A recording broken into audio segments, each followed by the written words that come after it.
Bom, bem-vindos então para essa segunda parte, nossa última parte sobre tradução, onde a gente vai ver alguns exemplos de quantificação múltipla, que é o mais interessante na loja quantificacional, é onde aparece a força dela, mas a gente vai ver alguns casos simples.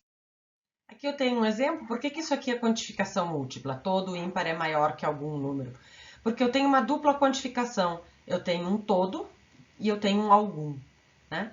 Então vamos ver como é que a gente viu alguns casos, a gente viu quantificação múltipla, mas em geral em fórmulas atômicas ou negações de fórmulas atômicas em casos mais simples. A gente viu poucos casos mais complexos e não viu de maneira sistemática. Vamos ver o que acontece aqui, tá? Não é complicado, é só um pouquinho mais demorado e alguns truquezinhos. Bom, eu tenho uma afirmação que é da forma todo, papapá, é papapá. A gente vai começar o mesmo esqueleto que a gente usaria normalmente.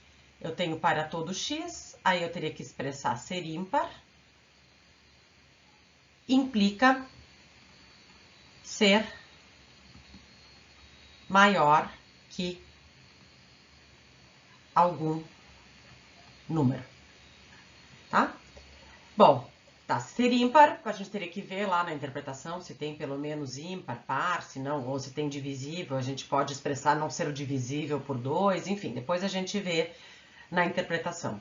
Mas vamos pensar no esqueleto que eu teria que adotar para ser maior que algum número, tá? Para eu descobrir como expressar isso aqui, né? Aqui eu estou num caso que não ser maior que é um predicado, como é que eu vou expressar isso aqui, tá? Qual é a truque, tá? O que vocês sabem que vocês vão querer expressar aqui, nesse consequente? Vocês vão querer expressar algo como x é maior que algum número, tá? Agora façam aquele truque que eu falei no final da aula passada. Transformem essa frase aqui, nesse pseudo-português, né? Porque x não tem, mas transformem isso aqui em uma frase que seja da forma todo, algum, nem todo, nenhum e assim por diante. Como é que vocês poderiam começar essa frase com uma dessas palavrinhas? Dizer que x é maior que algum número é dizer que algum número é menor que x, né? E agora vocês têm um esqueleto que vocês já sabem, né? Como expressar algum, e agora vem o segundo truque. Vocês já usaram x aqui para expressar esse quantificador aqui, para expressar, né, que todo ímpar é papapá. Então vocês vão ter que pegar uma segunda variável, o x, o y, o z, o x1, não importa qual, mas que seja diferente da que vocês tinham antes. Existe y, tal que agora vocês têm que expressar y é menor que x. Aqui não precisa parênteses aqui, tá? Então vocês encontram como expressar isso aqui, tá? Parte a gente, como eu disse, a gente viu isso na primeira aula, mas não de maneira sistemática, tá? Então agora é só vocês têm um esqueleto, né? Vocês têm um esqueleto de como traduzir, e agora teria que ver na interpretação como fazer isso. Tá? O que vai acontecer então? Vamos lembrar do nosso esqueleto, né? O que eu tinha para todo x, agora eu tinha que expressar x é ímpar, eu não tenho na interpretação conjuntos ímpares, mas eu tenho o conjunto dos pares, então para todo x, se x não... Ops, fiquei com ímpar na cabeça. Para todo x, se x não é ímpar, então, agora o que eu quero expressar? É maior que algum número, e a gente viu que a gente podia expressar isso dizendo que existe um y menor que ele. Bom, por sorte, nessa interpretação eu tenho menor que. O que eu tenho? Existe um y tal que y é menor que o x. Ok? E esses esqueminhas vão podendo ficar mais complicados. Vamos ver aqui o que acontece com esse aqui. Esse aqui a gente não tem, assim, saltando aos olhos, 2 vezes a quantificação, mas a gente vai ver que tem, que esse 1 aqui, por ser indeterminado, vai funcionar como uma quantificação. Vamos ver o que a gente quer. Vamos começar pelas bordas, pelo que fica fácil. A gente sabe como expressar nenhum, né? Então, o que eu quero expressar? Eu quero expressar não existe x, tá? Tal que, e agora eu quero expressar x é a metade de um ímpar. Né? E agora lembrem da dica. Como é que eu posso expressar x é a metade de um ímpar em português, utilizando essas palavrinhas mágicas todo, algum, nenhum, nem todo? Dizer que x é a metade de um ímpar é dizer que um ímpar, que algum ímpar, é o dobro do x, né? Então, isso aqui é equivalente a dizer algum ímpar é o dobro de x.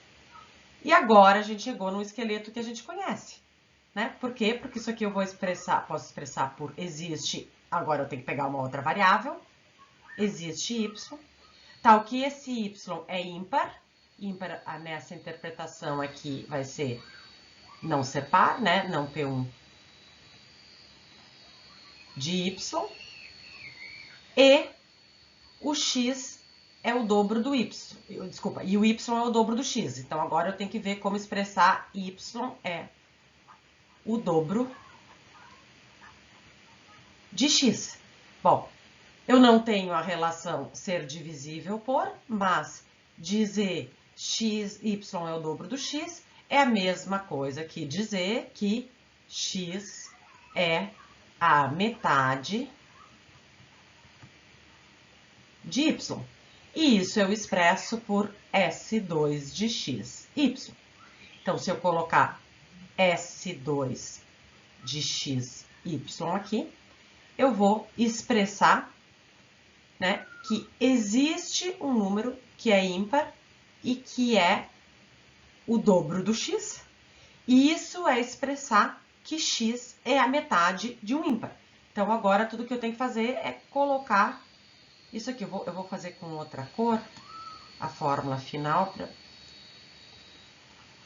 me ver melhor com esse quadro pequeno. O que eu vou ter? Não existe x, existe y, não P1 de y e S2 de xy, né? Não existe um par de números onde um deles seja ímpar e esse que é ímpar é o dobro desse número qualquer. Vocês veem como a tradução não é tão evidente, mas por esses caminhos que a gente vai fazendo, a gente chega nela, tá?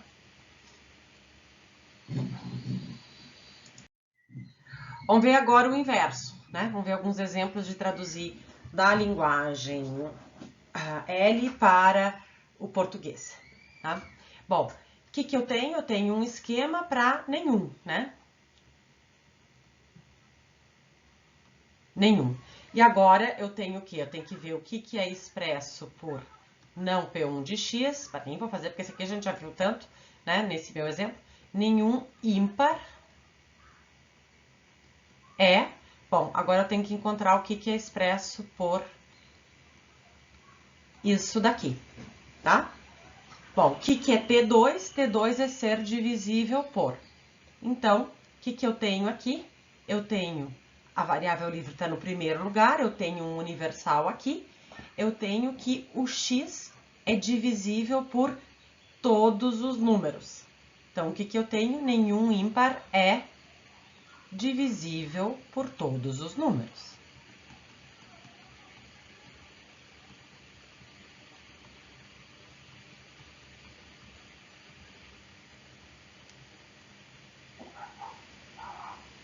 Ok? Vamos ver um pouquinho mais complexo, mas a gente desmontando aos poucos, a gente consegue tratar disso aqui? Vamos começar de fora para dentro, né? O que eu tenho? Eu tenho existe e uma conjunção. A minha estrutura global aqui vai ser algum. Bom, e agora eu tenho que encontrar o que é expresso por existe y, P1 de y e T2 de xy, e o que é expresso por para todo y, Q1 de y implica R2 de xy. Vocês notem que esses y aqui não tem nada a ver com esses aqui, tá? Por quê? Porque o escopo do quantificador vai só até aqui. Então, aqui podia ser z, podia ser outra variável. É só o x que é o mesmo o tempo todo. Então, agora vamos ver o que eu expresso sobre o x com isso aqui. Traduzindo meio literalmente, a gente teria que algum par é tal que o x é divisível por ele. Eu nem vou colocar assim. Algum par é divisor de x, tá? Mas agora o que a gente tem que fazer? A gente tem que transformar o x no sujeito da frase, para ver qual é a propriedade que é expressa do x. Dizer que algum par é divisor de x é dizer que x é o quê? É divisível por algum par. Né? Bom, agora a gente encontrou qual é a propriedade expressa por esse daqui. Qual é a propriedade expressa do x? É a propriedade de ser divisível por algum par. Então, como é que a gente vai dizer isso em português? Algum número divisível por um par é... Bom, e agora a gente tem que encontrar o que é expresso por esse daqui. Esse daqui a gente já viu, né? Ele expressava que o x era menor que todo primo. Então, o que essa frase aqui como um todo está dizendo? Algum número divisível por algum par é menor que todo primo.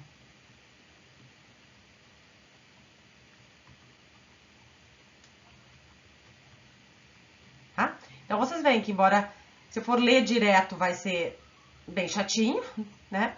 Mas se a gente vai comendo mingau pelas bordas e fechando, a gente consegue ler.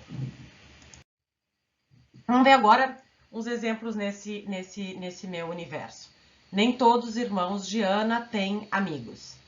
A gente vai devagarinho no nosso passinho. Nem todo vai ser... Não, uma das maneiras de expressar, né? Nem para todo x, tá? E aí agora o que eu quero expressar? Ser irmão de Ana implica ter amigos. Né? Então, eu reduzi o meu problema a expressar ser irmão de Ana e expressar ter amigos, ou x é amigo. Ser irmão de Ana é fácil, eu tenho a relação I2, que nessa minha interpretação é ser irmão, x irmão de Ana. Esse aqui ficou curtinho, então vou puxar, vou apagar aqui que esse aqui já foi.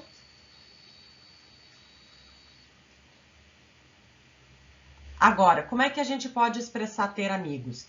A gente já sabe, não tem a propriedade de ser amigos, mas ter amigos é dizer que existe alguém de quem o x é amigo, né?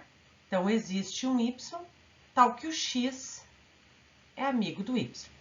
Então, o que eu vou ter aqui? Existe y A2 de xy. Ok? Vamos agora ver um caso de tradução inversa, né? Esse daqui. O que a gente tem?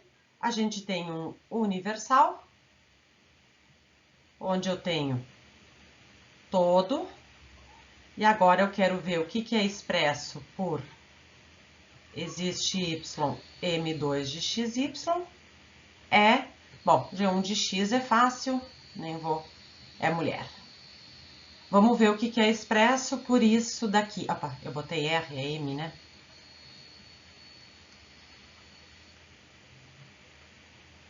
Tá? Bom, o que é M? M é ser mãe de. Ser mãe de quem? De alguém, de algum qualquer. Então, o que eu tenho, na verdade, aqui? Eu tenho que toda mãe é mulher, tá? Para todo X, existe Y, M é para todo X. Se existir alguém de quem esse X é mãe, então esse X é mulher. Toda mãe é mulher. Vamos ver uma bem complicadinha agora para concluir e ver como esse nosso esqueminha de ir comendo pelas bordas dá conta disso aqui. Qual é a estrutura que eu tenho aqui? É uma estrutura geral de nem todo, né? Eu tenho algo como nem todo. E agora, qual é que é o meu antecedente? O meu antecedente até não é tão difícil. O meu antecedente é G1 de X e F1 de X. O que é o G1? G1 é o conjunto das mulheres, F1 é o conjunto dos brasileiros. Então, aqui eu teria algo como nem toda brasileira. Isso aqui é uma universal restrita sobre as mulheres brasileiras. Então, opa, se eu botei toda... Nem toda mulher brasileira é... Bom, e agora vamos ver o que é o expresso por aquele... Por esse trambolho do consequente. Eu vou apagar aqui.